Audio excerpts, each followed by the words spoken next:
Yo, what's going on, everybody? My name is Chase Mansman, if you're new around here. So I'm a personal trainer, technically certified master trainer. I've been doing this as full-time career for about 14 years now, but I've been obsessed with everything kind of health, fitness, nutrition, supplementation, performance, you name it, since 2007. So I've been doing this for a while. I thought it'd be fun. I use ChatGPT to essentially just ask what the top 10 most common questions are within the fitness realm, and I'm just gonna try to rapid fire them off. So without further ado, let's get into it. Okay, so number one, why am I not losing weight even though I'm eating healthy? All right, so this is something I actually see a lot. And this is why I think it's important for people to go through phases of tracking food, because the marketing gets tricky, and you'll see me use the word and bring parallels to kind of marketing, because they throw in the box natural and this and all these different kind of buzzwords to make you think that they are healthy, okay? And even within that healthy realm, how are we defining healthy, okay? Is that filled with micronutrients and phytonutrients and fiber, or is it more conducive for weight loss? Because those are not necessarily one and the same, all right? So that would probably be the biggest thing for you, for any of those individuals out there that are like, I'm eating healthy and I'm still struggling with this, is go through a phase of tracking, because I think you're gonna be very, very surprised at the foods that you thought were healthy, or maybe again, they might be healthy, but they can be very, very high in calories. And you have to remember that this is a calorie equation. If the goal is weight loss, then we are trying to tip the scale into a calorie deficit, which is burning more calories than you are consuming. So there is a lot of, these marketed foods that are healthy that are still very, very high in calories. So the one I always like to talk about is like avocado, okay? Great source of fiber and micronutrients and phytonutrients, but it's a high fat content food, which means it's high in calories.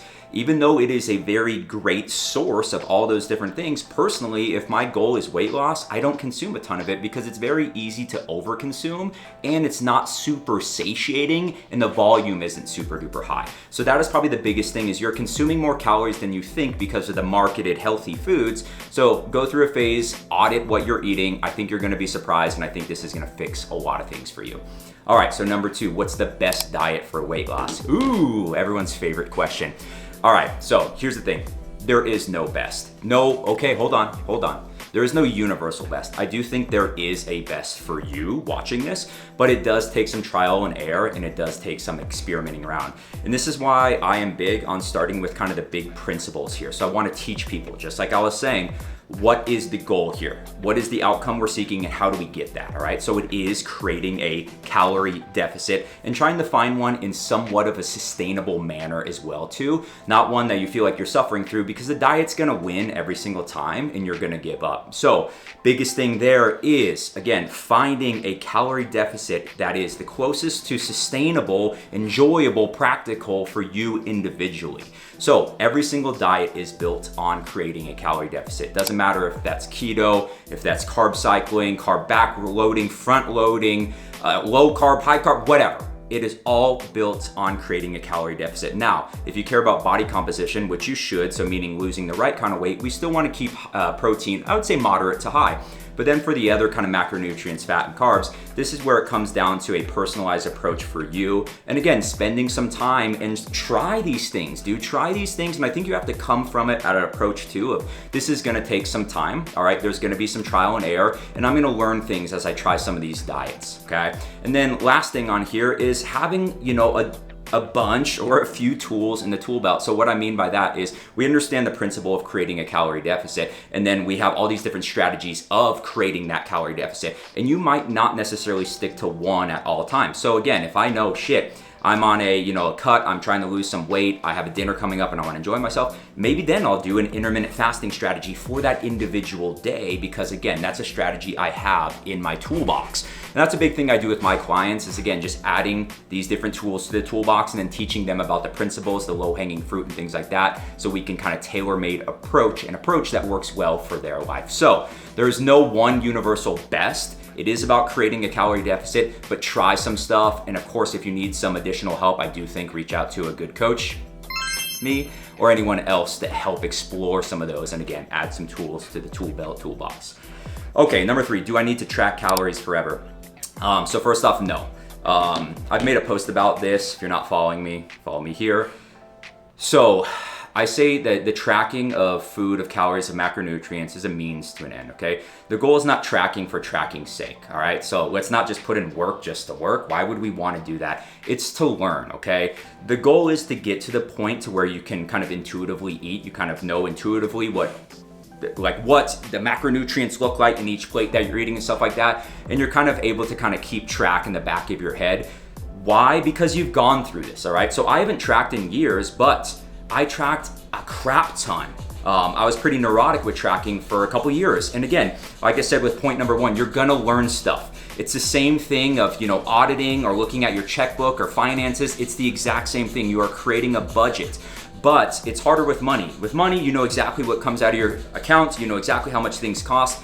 With food, it's a little bit trickier for that. So I do think, in my opinion, I think it is extremely worthwhile and valuable for everyone to go through at least, I would say a minimum of a couple weeks, but I would say a couple months of tracking. And then what you do is you track everything, and then maybe you do a little experimental round of not tracking, and then you do these kind of refreshers. Because what I see with clients is sometimes it starts to kind of slide. We're like, oh yeah, pizza's 600 calories, and then after a couple months, it somehow is 300 calories. So just to keep yourself honest, but no, it's a means to an end. Learn about the foods, learn about how many calories are in your favorite fast foods and meals out and things like that. The goal is to get to intuitive eating so you don't have to track. Because who the hell wants to track for the rest of their life? That's crazy.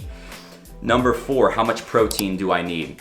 Another good one here. So this one's hard and does have some nuance. I'd say the simple answer is somewhere between the calculations I do, and these change too when new literature comes out, but I go 0.7 to 1 grams per pound of body weight or lean body weight or goal body weight, okay?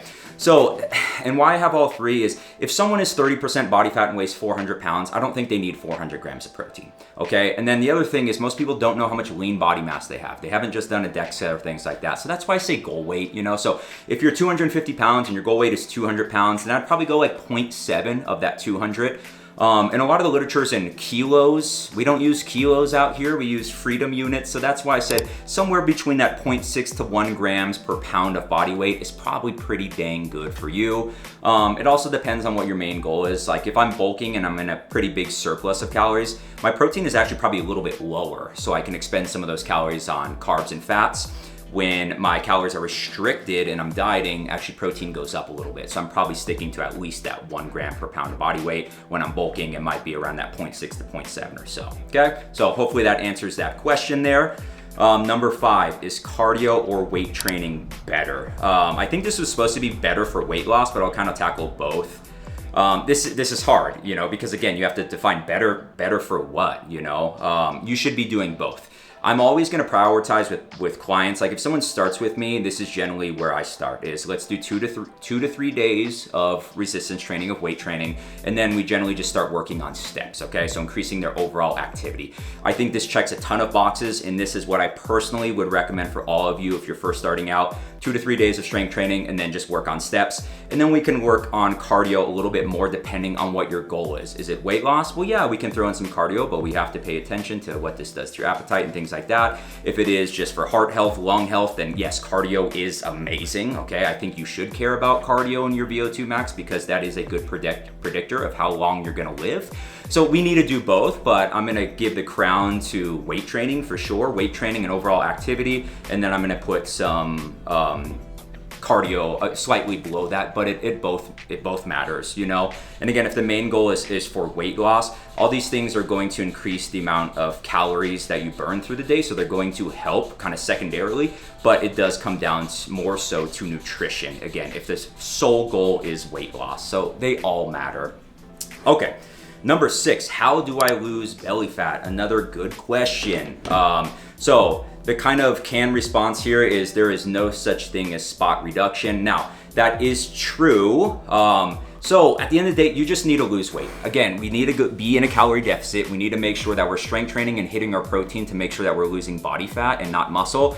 And then it kind of is this waiting game and fingers crossed. We cannot choose where that fat is gonna come from first, second, third, fourth, or fifth, okay? And everyone is different. And here's the kind of like, I don't know if it's irony or whatever, is the stubborn parts are probably the last parts. So that's where it's kind of this shitty thing. The thing that bugs you the most because it sticks around is the thing that is gonna be last to lose. So it sucks, okay? So for me, it's like I have some low stomach body fat that always stays there. I have just that little tire, even when I get like lean, it's there. It's fucking annoying and it bothers me. And it bothers me for a reason, because it sticks around. So I've never had it like completely shredded and flat.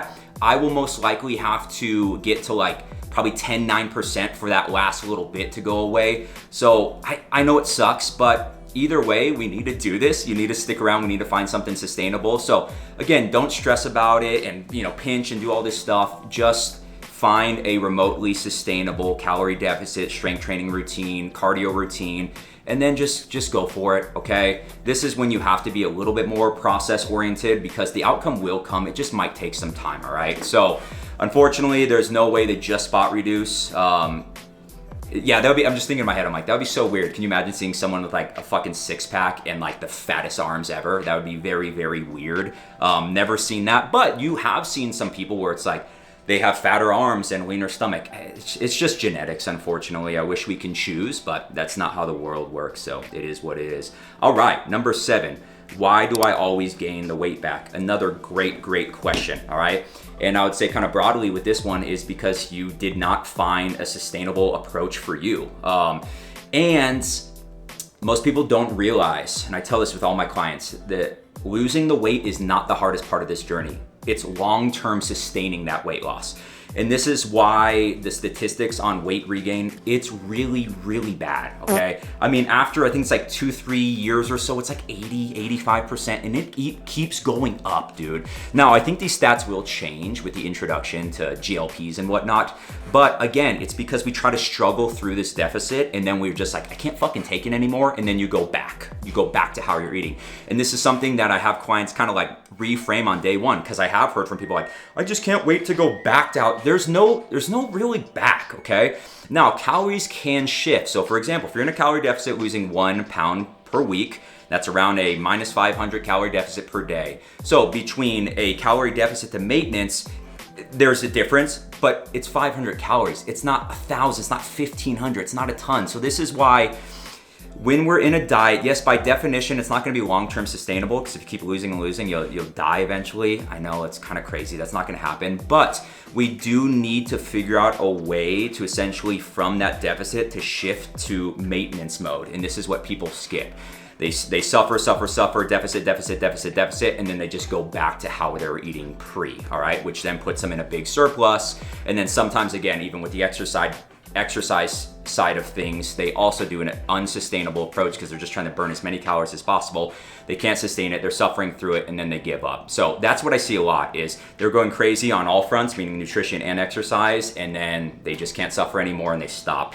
So again, and this isn't just me pitching, it's any coach, but most people need help trying to figure out, again, this long-term plan and strategy for them of, let's find a remotely sustainable calorie deficit, and then once we get to around where we want to be body fat wise, then we're going to transition to a maintenance phase. And even while you're in a deficit, I think it's important to do maintenance blocks around that, just to help with, hunger hormones, so you don't go into that struggle bus mode. And then also, again, just to make it a little bit more sustainable long-term, because again, if you have 20, 30, 40, 50 plus pounds, it's gonna take a little bit of time, all right? So let's do this right, and then just make sure you go through that maintenance block, so you don't regain all the weight. And then from that maintenance block, this is where we're like, really build those habits, guardrails, all this different stuff to make sure that you don't gain that weight back. This is important. You need to go through this. I go through this with all of my clients. All right, so there's that. Now, number 8, how many days per week should I work out? Again, this is another one where there's no perfect universal answer. What I give for kind of my ground level is 2 days of strength training, okay, and then hit your steps. That would be kind of like, I guess, tier 1 bottom line that everyone needs to do just for like general health. This is not optimizing at all right? I would say a little bit better is probably closer to 3 days of strength training, and then maybe 1 or 2 days of a focused cardio day. That would probably be my ideal for everyone if we really want to try to check all the boxes of strength training, of cardio, of VO2 max, of all these different predictors of how long you're gonna live. But also, again, it does come down to what is your goal. If you're a athlete or someone trying to maximize everything, yeah, that might be 5-6 days a week or so, but for the average person, 2 to 3 days of strength training, hit your steps, and then have another 1 or 2 days of actual cardio. All right, what supplements are actually worth it? Oh my gosh. Not very many, I'm gonna be honest with you, and I've gone through phases. I mean, when I was young, I would spend so much money on supplements because I was just trying to do everything and anything I can to put on as much muscle, and all those old school muscle tech ads got to me. I thought they were natty and they just took Cell Tech and got jacked. So, not the case. So here's what I would say. Again, tier 1 creatine, we have enough evidence on this one that I think everyone should be taking a minimum of 5 grams, and that's just 5 grams a day. Just get creatine monohydrate, it's pretty cheap. Protein, now kind of caveat here is if you're not hitting your protein goal. So for me, I need a protein shake every day to hit my protein goal. It's convenient, it's relatively cheap if you compare it protein to something like a chicken and whatnot. So I think it's always good to have some sort of protein supplement on deck. After that, it's so mixed, dude. Like for me right now, I hit a multivitamin. I threw fish oil back in, but it's gone, it's come back. So vitamin D3, depending on where you live and if you're getting sun exposure, is probably not a bad idea either. And that's honestly probably it for my tier 1 supplements. Yeah, I'm not taking much else other than that. For the most part with these supplements, they don't have great literature to support a lot of their claims. Their claims are extremely blown up. So personally, I don't think that you should spend a ton of money on supplements. There is some caveats here. I know some people get motivated when they get new supplements in, so I get that. If you're a caffeine junkie, you can also look at pre-workouts, but it's a small select few of supplements that actually move the needle even a tiny bit, okay? So just don't fall for the trap from your favorite fitness influencer on that one. All right, and then number 10, let's see, how do I stay consistent when life gets busy? Ooh, another great question. This is a loaded question and kind of goes back to some of these other points is, finding a somewhat sustainable system for you, trying to tailor make the system for you, for your life, for your struggles, for your hurdles, for the things you enjoy, for the things that you don't enjoy. And then again, also having different strategies, like going back to kind of the food stuff, having all those tools in the tool belt to know what to do on those days, okay? So, for example, if you're like, God, this week I know I'm super duper busy, then maybe we have these I'll call it like off week or busy week workouts where they're super duper efficient, they're super duper fast. It's some way to get in some sort of stimulus to make sure we're still able to progress or at least maintain. And then again, looking at the schedule and talking through this and assessing how much time you have available. This is important as well too. You need to go through this kind of audit process. You go through the audit process psychologically, physically with your body, and also scheduling wise. What does the schedule realistically look like? Are you traveling a lot? Do you have a lot of free time? Do you enjoy doing this? Like all these variables really matter. So it's hard. I wish I can give you like a full universal answer. And I know I'm gonna go back to finding a good coach, but find a good coach, This is the same thing where whether it's a financial advisor, a therapist or whatever, I mean, they're professional for a reason to help you figure this out. And again, make and create a system that works really well for you. And again, I do think there is absolutely options for even the busiest of people, but you just might need to be a little bit smarter about how you train, when you train, and picking efficient exercises and things like that if you don't have a lot of time. But yeah, so it's gonna be a kind of a mix of all of that stuff, of figuring out a strategy for you, having different workouts for different time availabilities or whatever the hurdle is in your life, which you, again, can strategize about. And that would probably be it there. So sorry, that last one, I probably jumped around a little bit, but I think you can get what I'm putting down here. It's just, again, figuring out a plan and strategies for you realistically, and then trying to catch it before it happens, okay? So if all right, every third week of the month I travel, well, let's set up a plan before Sunday night when you get on a plane in 4 hours or whatever it is. There is always something that we can do to make sure that we are, again, progressing or at very least maintaining with our health, our physical goals and whatnot.